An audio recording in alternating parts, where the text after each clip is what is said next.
不过这块石头和女娲扯上关系，地位可就不一般了。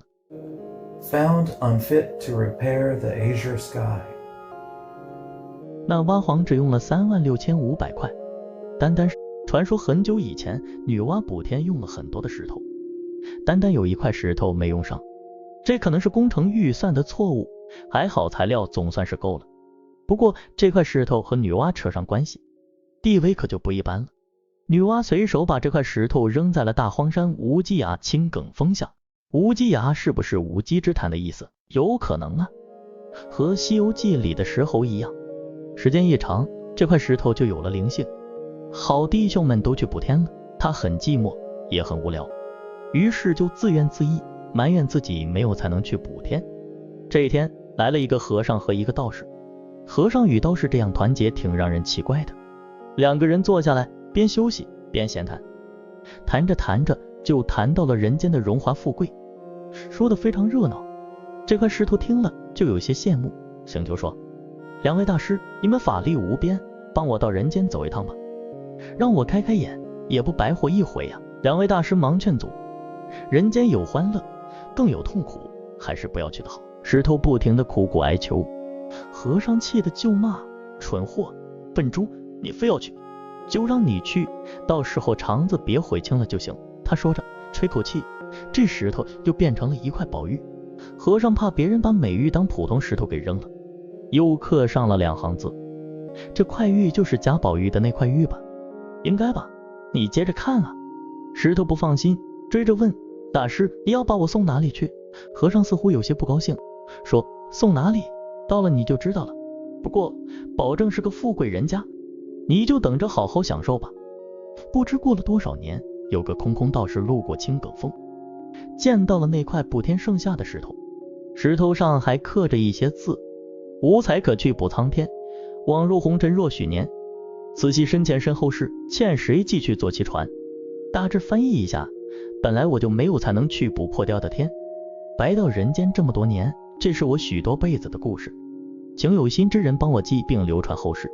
看来这石头让茫茫大士和渺渺真人带到人间逛了一圈，已经回来了。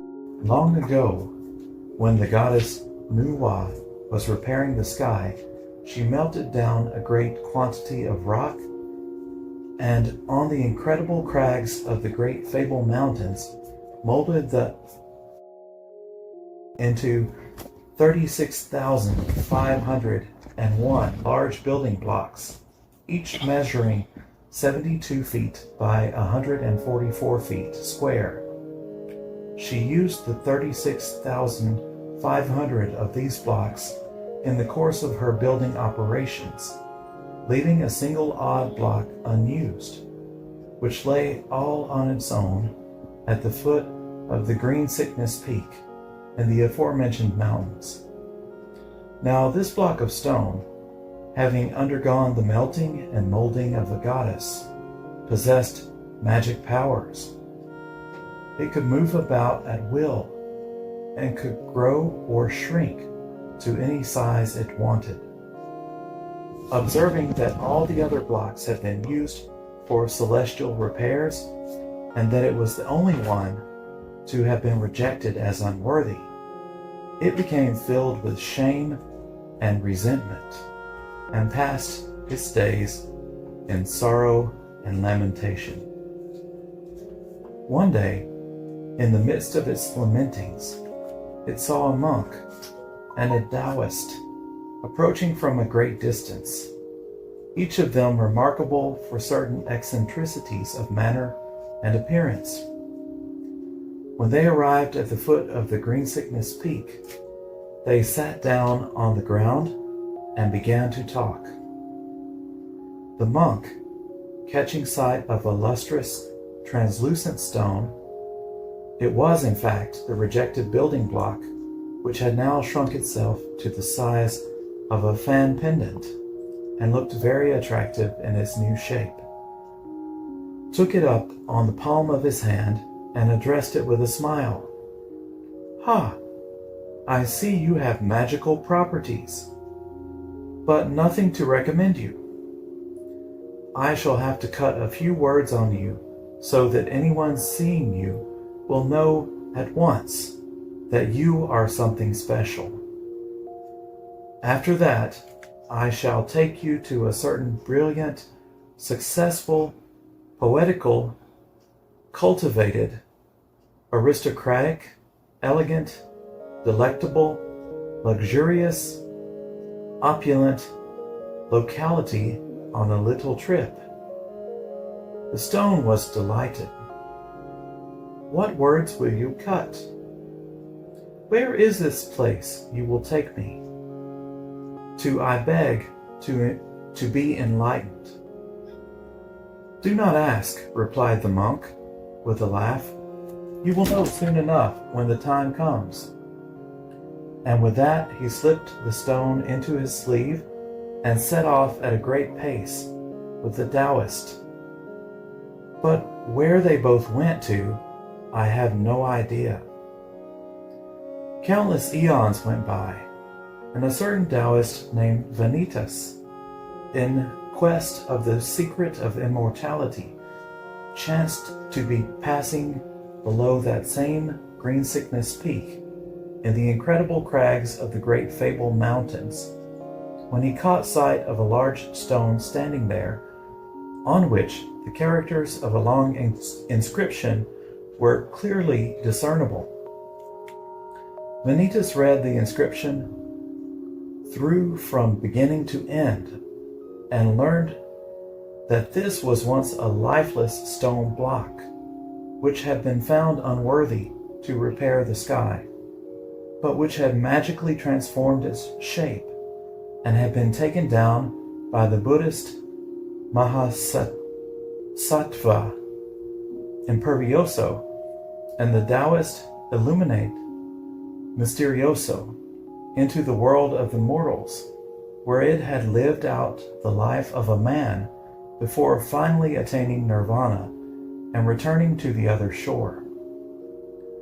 The inscription named the country where it had been born and went into considerable detail about its domestic life, youthful amours, and even the verses, mottos, and riddles it had written. All it lacked was the authentication of a dynasty and a date. On the back of the stone was inscribed the following quatrain: Found unfit to repair the azure sky. Long years a foolish mortal man was I. My life in both worlds on this stone is writ. Pray who will copy out and publish it? From his reading of the inscription, Vanitas realized that this was a stone of some consequence. 却说那女娲是炼石补天之时，于大荒山无稽崖炼成高12丈，见方24丈大的顽石36501块，那娲皇只用了36500块，单单剩下一块未用，弃在青埂峰下。谁知此时自经锻炼之后，灵性已通，自去自来，可大可小。因见众石俱得补天，独自己无才，不得入选，虽自怨自愧，日夜悲哀。一日正当接道之际，俄见一僧一道远远而来，生得骨骼不凡，风神迥异，来到这青埂峰下，席地坐谈，见着这块鲜莹明洁的石头，且又缩成扇坠一般，甚属可爱。那僧托于掌上，笑道：形体倒也是个灵物了，只是没有实在的好处，须得再镌上几个字，使人人见了便知你是件奇物，然后衔你到那昌明隆盛之邦，十里簪缨之族，花柳繁华之地，温柔富贵之乡那里去走一遭。石头听了大喜，因问不知可镌何字，携到何方？望起明示，那僧笑道：你且莫问，日后自然明白。说毕便休了，同那道人飘然而去，竟不知投向何方。又不知过了几时几节，因有个空空道人访道求仙，从这大荒山无稽崖青埂峰下经过，忽见一块大石，上面字迹分明，边数历历。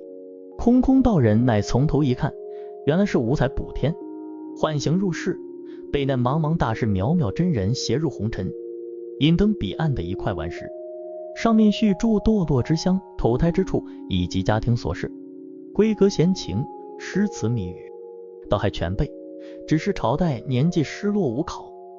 后面又有一句云：无才可去补苍天，枉入红尘若许年。此系身前身后事，请谁继续坐其船。